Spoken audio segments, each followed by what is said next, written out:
Oceans. I'm planning on having an instrumental and a song variation of this piece.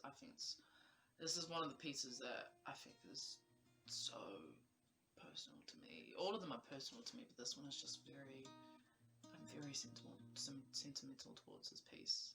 And every time I listen to it, I always get like very choked up and I always get very emotional. In the actual official audio, the one I've already released on my channel, I had the basic structure of it. I had the chords that I wanted to use, and something I love about this piece is the fact that the key modulation is basically in every single different category, from the verse to the pre-chorus to the bridge. There's like the key changes, and it's just great. I love pieces that just change modulation. For example, My Heart Will Go On by Celine Dion. I love that song. La Devotee by Panic at the Disco. I freaking adore that song as well, because the key changes. It goes from, in Panic's song, it goes from E major to F major. So I've always been fascinated by that, because it's basically like having two different worlds, two different moods clashed into one. It's not just moods in terms of like emotion, but it's just kind of the key and what it represents. And moods in the sense that the whole different note usage is completely different. E major has 4 sharps. F major has 1 flat. Just like, how do you achieve that? And that has always been like a mystery to me. So I've always, whenever possible, I've always loved to try to apply key modulation in it. And this changes from, I have it all in my notes in my book, but it changes from a major key to a harmonic minor variation of it to a, I don't know how to pronounce it, but it's Lyrian. I apologize. What type of musician and composer am I? Of the key. For example, if it was in C major, or maybe in F Lydian. Yeah, Lydian. Um, and it's just, for me, I just think it was so much fun. The capo was on the 6th fret, but yeah, so I was on the 6th fret, and I've always had I'm just, for now, because I don't have my capo with me, for now, I'm just going to use without the capo, so I've always had this melody.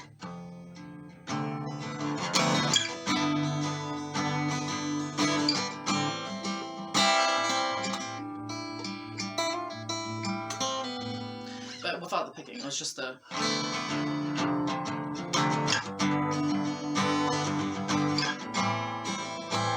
And it's very interesting because it's not basic chords. It's not like F major, it's not G major, it's not A minor.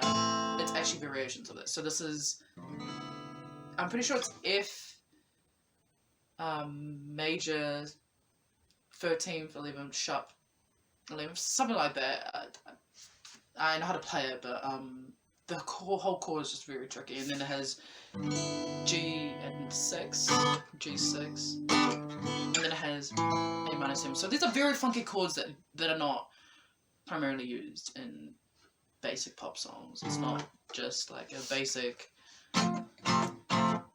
4 5 6 4 5 6 or 4 5 1. It's very funky chords, which I absolutely love. I even have a C major 7th chord chucked in there, and then an E minor, and then an E major. And it's just a lot of fun.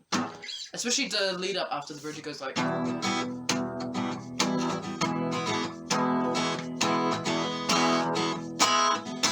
I love that, because the key changes and the surprises and the plot twists, it's just a lot of fun to write and a lot of fun to play.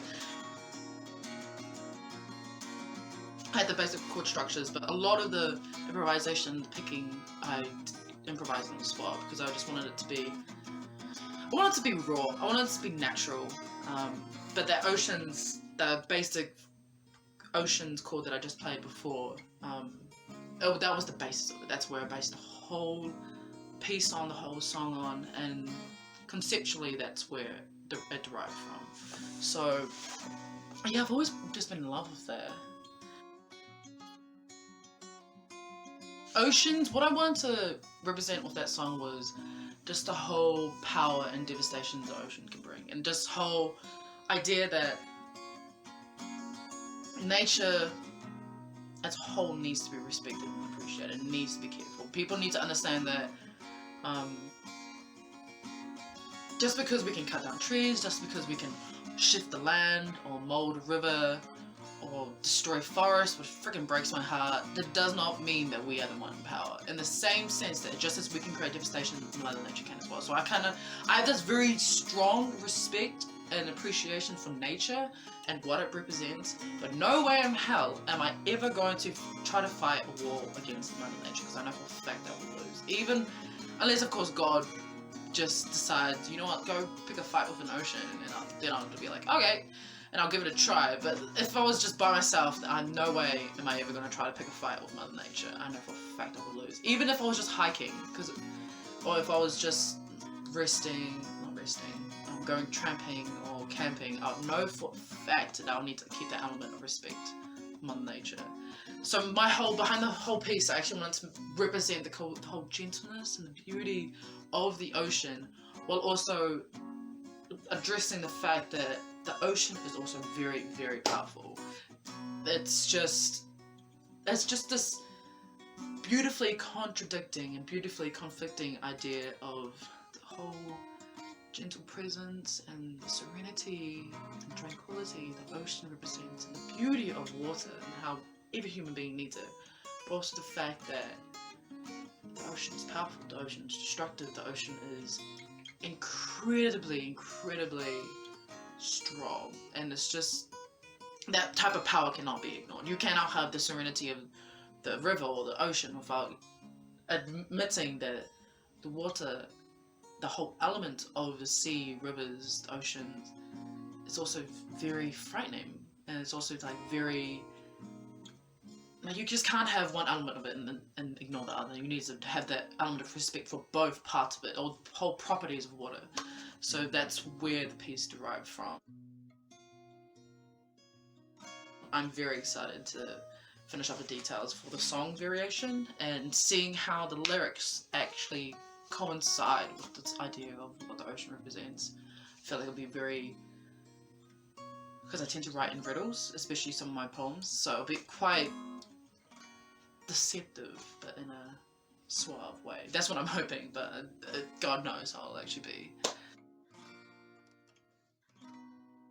So yes, that is Oceans instrumental. I hope you enjoy. I hope you can connect with this music as much as I can. Thank you for watching, and I hope you have a good week.